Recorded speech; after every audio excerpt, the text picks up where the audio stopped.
시작부터 음향이 갑자기 이상하고 제 목소리도 조금 칼칼한 게 말하기가 좀 많이 불편한 가운데 있습니다. 하지만 또 하나님께서 추운 새벽에 교회로 오는 걸음이 좀 추워서 갑자기 추워지니까 힘듦이 있었겠지만은 오늘도 예비하신 은혜는 우리 가운데 있을 줄로 믿습니다. 살 동안 받은 사랑을 늘 찬송하는 하나님의 사람들이 되어져야 될 줄 믿습니다. 여러분 살면서 지금까지 가장 많이 들었던 말 중에 하나가 이 비 오면 추워진다는 그 말은 정말 변함없는 진리인 것 중에 하나인 것 같습니다. 정말 오늘 새벽에 교회 나오는데 춥다 그런 생각이 들더라고요.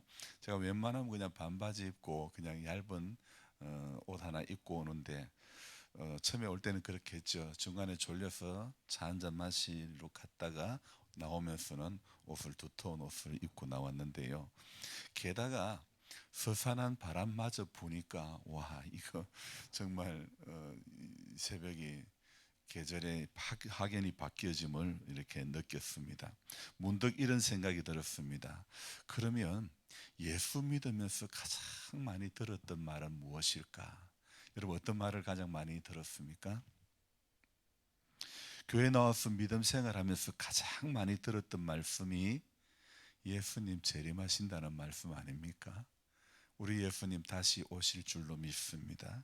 그래서 우리 임기교회는 임금으로 오실 주님을 기다리는 교회다. 제가 여러 번 말씀드렸죠. 제가 임기라는 이름과 마주친 지가 벌써 17년째 접어들었죠. 정말 듣도 보도 못한 동네였지만 어느 날 이곳으로 소개되어 인연을 맺어온 지가 벌써 20년을 향해서 달려오고 있습니다. 제 인생 가운데 적지 않은 시간을 함께 했던 교회이고 마을입니다. 지금껏 제일 오래 머물러 살았던 교회이고 또 마을이 되었다고 해도 틀리지 않을 만큼 제 인생의 시간 가운데서 가장 많은 비중을 차지한 곳이 바로 이곳인 것 같습니다. 80년대 말에서 90년도 초반까지 저는 직장 생활을 하면서 안정된 월급을 받으면서 하지만 뭔가 마음속에 만족감이 없었고 또 10여 년 사업을 하면서 많은 돈을 만져보았지만 경제적으로 윤택하기는 했지만 결코 행복한 인생이라고 말할 수는 없었습니다. 하지만 제가 이곳에 정착을 하면서 경제적으로는 불안정했지만 그래도 순간순간 하나님께서 경험하게 해주시는 손길은 참 많았다. 이런 말씀을 드릴 수밖에 없습니다. 여러분 모든 조건이 다 갖추어진 젖과 꿀이 흐르는 땅은 이 땅에 결코 없습니다. 약속으로 주신 그 땅도요. 그 땅이 텅텅 비어 있는 땅이 아니지 않았습니까? 거기 살고 있었던 족속들을 몰아내고 차지해야 하는 그런 땅이었죠. 여러분 인생은 모든 조건이 다 갖추어진 상황 속에서 사는 사람은 한 사람도 없는 것 같습니다. 이 땅에서 눈만 뜨면 부족한 것과 연약한 것과 덜됨의 그 모든 것을 안고 살아가지만 그래도 하루하루 하늘의 소망을 가지고 사는 것이 바로 하나님을 믿는 사람들의 바람직한 자세인 줄로 믿습니다. 양식을 찾아 내려간 애굽이 그곳이 영원히 살 곳이라면 또 바로의 꿈을 해석해 주고 요셉이 총리가 되어 그만큼 또 현명하게 잘 처신을 해 주었는데 그렇게 인정을 받았는데 그렇다면 그곳이 영원히 살 곳이었다면 하나님은 요셉 이후로도 대대로 잘 되게 해 주셔야 되지 않겠습니까? 그러나 바로는 어떻게 했습니까? 바로는 사내 아이를 낳으면 죽여버리라고 했던 것, 괜히 유아 학살 정책을 바로가 편 것이 아닙니다. 하나님께서 예비하신 땅은 이스라엘 백성들이 살 땅은 애굽 땅이 아니라 가나안 땅, 바로 약속의 땅이기 때문인 줄로 믿습니다. 그래서 출애굽을 시킨 것이고 그래서 우리들을 출세상시킨 주님이신 줄로 믿습니다. 여러분, 예수 믿는다는 것이 어떤 면에서 어려운 것 중에 하나는요, 세상에서 나와야 하는 동시에 우리는 또 그 세상 속으로 들어가야 하는 그런 두 가지 면이 있기 때문이죠. 죄 많은 세상은 내 집 아니기에 세상에 발을 딛고 살고 있지만, 우리는 천국 백성으로서의 삶을 또 살기 위해 세상에 속한 사람이 아니라 세상에 몸은 있어도 우리는 오늘도 그 나라를 꿈꾸는 그런 사람이 되어야 하겠지요. 그러면서 또 이 세상에 들어가 하늘 사랑을 증거하는 삶을 살아야 하는 그런 우리 삶의 이유가 있기 때문이죠. 두 얼굴을 가진 사람이 되면 안 되겠지만, 그러나 이 두 가지 사실 앞에 어느 것 하나에만 충실하면 안 되는 사명이 우리 모두에게는 있는 줄로 믿습니다. 세상 나라에 살면서 세상 나라에서 살고 있지만 동시에 하나님 나라를 꿈꾸고, 하나님 나라를 꿈꾸면서 동시에 세상의 어두움을 밝혀주는 빛이 되어야 되고, 또 세상이 썩지 않게 소금으로 살아가야 하는 그런 사명이 우리 모두에게는 있습니다. 그러나 아무리 생각해도 우리는 이 두 나라에서 동시에 잘 살아낼 능력이 우리에게는 하나도 없습니다. 새벽 기도를 왜 합니까?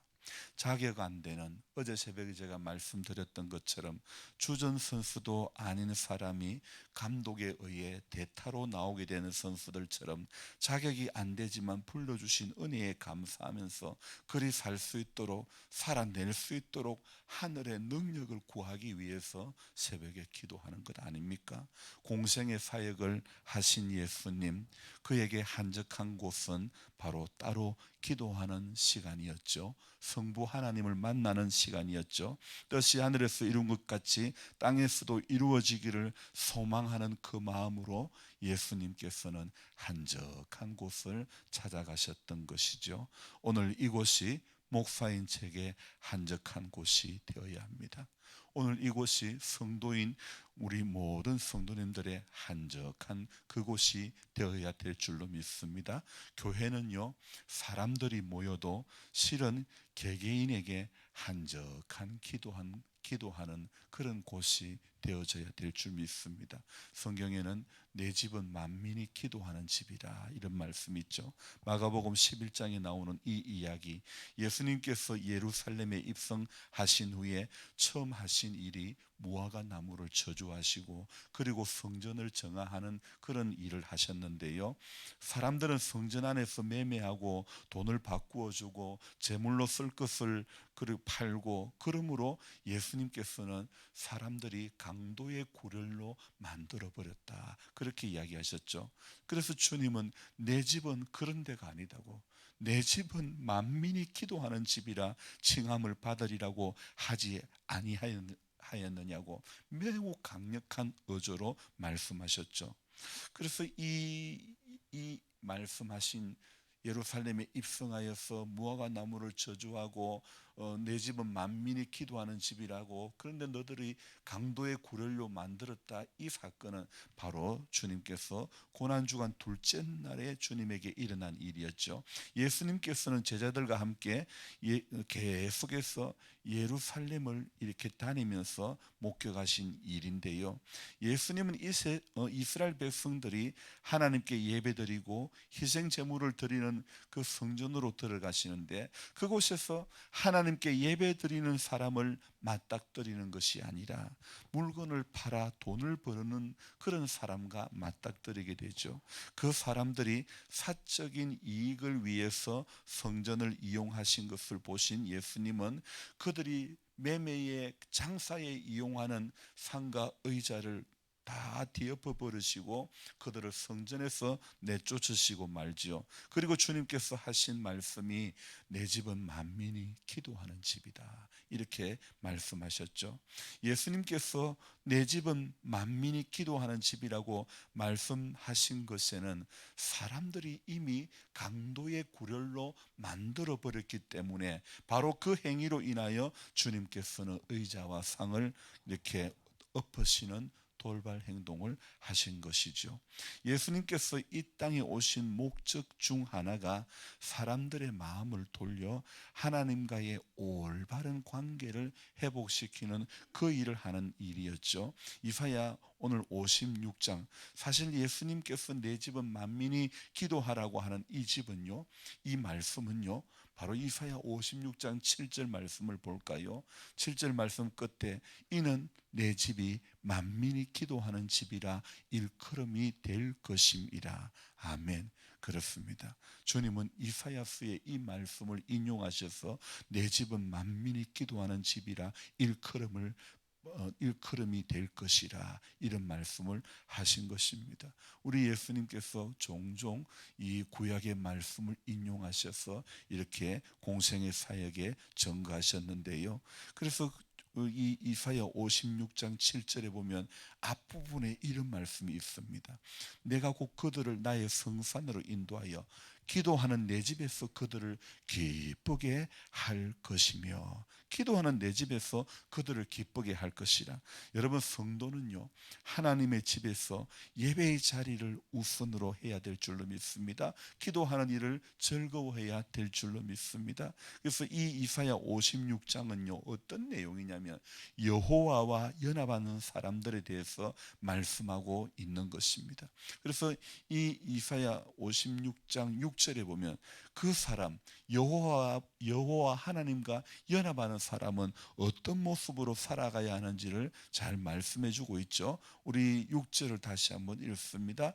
또 여호와와 연합하여 그를 섬기며 여호와의 이름을 사랑하며 그의 종이 되며 안식일을 지켜 더럽히지 아니하며 나의 언약을 굳게 지키는 이방인마다, 7절 앞부분도요, 내가 곧 그들을 나의 성산으로 인도하여 기도하는 내 집에서 그들을 기쁘게 할 것이며 그들의 번제와 희생을 나의 제단에서 기꺼이 받게 되리니. 아멘. 이는 내 집이 만민이 기도하는 집이라. 여호와와 연합한 사람들은 안식일을 지키며 언약을 지키는 사람이라고 말씀하고 있죠. 여러분, 우리 하나님께서는요 어떤 모습이나 우리의 모습이나 우리의 출신에 관계없이 하나님은 하나님과 연합하는 그들에게 복을 주시고 그들의 예배를 받으신다고 말씀하고 있습니다. 하나님은 아무리 봐도 우리의 어떤 자격이나 지위보다는 마음의 중심만 딱 보고 계시는 하나님인 줄로 믿습니다. 어제 저녁 강사인 손양은 목사님의 양손주이신 안경선 선교사님의 말씀을 들으니 우리 가슴이 참 먹먹하지 않았습니까? 자신의 아버지가 손양은 목사님의 두 아들, 동인이 동신이 두 아들을 죽인 사람이라는 것을 알게 되었을 때 그는 정체성에 혼란이 왔다고 했습니다. 태어나서 보니까 내 아버지가 두 아들을 죽였다는 것, 그러니까 손 목사님의 두 아들을 죽였다는 것, 자신은 태어나서 보니까 두 아들을 죽인 자의 아들로 태어났다는 것, 절망 속에서 방황하다가 폐에 문제가 생기기 시작해서 많은 병치레를 하는 중에 2년 동안 치료를 거부하고 그렇게 나는 치료 안 하겠다. 나는 두 사람을 죽인 그 사람의 자식으로 태어났고 살면서 많은 보이지 않는 핍박 가운데 있었기 때문에 살기 싫고 죽고 싶고 그랬는데 2년이 지난 다음에 눈을 떠보니까 병원에 입원해 있었다고. 10시간이 넘게 폐절제 수술을 받고 중환자실에서 예수님을 만나게 되었다고 하지 않았습니까? 그때 그가 예수님을 만나는 그 과정에 어떤 사람이 십자가에서 피를 뚝뚝 흘리면서 네 아버지는 동인이 동신이를 죽였지만 너는 나를 죽였다 하는 그 음성을 이분이 들은 것입니다. 그때 인격적으로 주님을 만나고 깊은 상처에서 치유를 얻고 아버지도 이해하고 또 용서할 수 있게 되었다고. 그래서 아버지가 너는 죽기 전에 너는 신학을 해라. 그래서 신학을 공부하고 목회의 길로 들었었다고 하지 않았습니까? 손양원 목사님이 두 아들을 죽고 난 뒤 흘린 눈물의 기도와 용서의 마음이 지금 어디로 흘러갔느냐? 세계에서 가장 빈국 중에 하나인 부룬디라고 하는 그 나라에, 그곳의 한생병자들을 위해 이 양손자인 안경선 선교사님이 똑같이 그곳에 가서 손양원 목사님처럼 헌신하며 살고 있지 않습니까? 오늘 정말 하나님과 연합하기를 원하는 사람은, 하나님의 사람은 바로 이 용서의 사랑이 있는 그 사람이 오늘 나의 언약을, 하나님의 언약을 굳게 지키는 사람인 줄 알고 그렇게 믿고, 오늘 하루도 하나님의 이 큰 사랑을 받은 우리들이 이 용서의 사랑으로 하나님 앞에 이어가는, 예수님의 용서의 사랑을 오늘도 이어가는 그런 저와 여러분들이 되어져야 될 줄로 믿습니다. 또 그렇게 하기 위해서, 그 일을 감당하기 위해서 저와 여러분들이 이 세상 속에서 하나님의 백성으로 부름을 받았지만은, 세상에서 부름을 받았지만은 출 세상을 해야 되는가 동시에 세상으로 또 들어가야 되는 그런 사명이 저와 여러분들에게 있습니다. 그래서 그 일을 감당하기 위해서, 용서의 그 마음으로 살기 위해서 우리는 우리 힘으로는 할 수 있는 것이 아무것도 없기 때문에 오늘도 만민이 기도하는 이 집에서 기도하며 우리는 평생 원수 만드는 인생이 아니라 용서의 은혜를 계속 이어가는 그런 하나님의 사람들이 되어져야 될 줄로 믿습니다. 링컨이 이런 말을 했습니다. 기도는 캄캄한 구름을 몰아내며 야곱이 보았던 사닥다리를 오르게 한다. 기도는 믿음과 사람에게 힘을 주며 위로부터 오는 모든 축복을 가져온다. 너무 귀한 말 아닙니까? 기도는 캄캄한, 우리 인생의 캄캄한 구름을 몰아내는 겁니다. 야곱이 보았던 사닥다리를 오르게 합니다. 기도는 믿음과 사람에게 힘을 주며 위로부터 오는 모든 축복을 뭐가 가져온다고요? 기도가 가져오는 것입니다. 그래서 오늘도 예수님께서 말씀하셨던 이사야서를 인용했던 이 말씀, 내 집은 만민이 기도하는 집이다. 오늘 이 하나님의 집에서 기도하다가 주님 앞에 설 수 있는 그런 복된 하나님의 사람들이 되시기를 축원합니다. 기도하겠습니다. 좋으신 하나님, 계속해서 다니엘 기도회를 통해서 우리 하나님을 만난 사람들의 이야기, 그분의 은혜를 경험했던 이야기들을 듣게 하시니 감사합니다. 그 은혜와 그 이야기가 우리의 간증거리가 되기를 원합니다. 우리 또한 간증의 주인공이 될 수 있도록 도와주시옵소서. 아무리 생각해도 자격 안 되는 우리들을 하나님 기억해 주시고 불러주시고 사랑해 주시고 여기까지 붙잡아 주신 은혜에 감사합니다. 하나님, 우리 예수님께서 이사야서의 이 말씀을 붙잡고 또 예루살렘에 입성했을 때에 내 집은 만민이 기도하는 집이라면서 그곳에 예배하는 사람을 맞닥뜨린 것이 아니라 그곳에서 돈 바꿔주고 비둘기 팔며 장사하는 사람들의 상가 의자를 엎으시며, 우리 주님은 여기는 만민이 기도하는 집이지, 강도의 구렬로 만든 그 사람들을 주님은 아주 강한 어조로 책망을 하셨습니다. 주님, 하나님의 교회가 강도의 구혈이 되지 않기를 원합니다. 하나님, 이곳이 기도하는 하나님의 전이 되게 해 주시옵소서. 기도의 동력을 이어가는 하나님, 그런 우리 임기교회가 될 수 있도록 도와주옵소서. 수많은 사람들이 이야기를 들어보면 우리 교회는 새벽 기도가 없다고, 새벽 기도 없는 교회가 한두 교회가 아닙니다.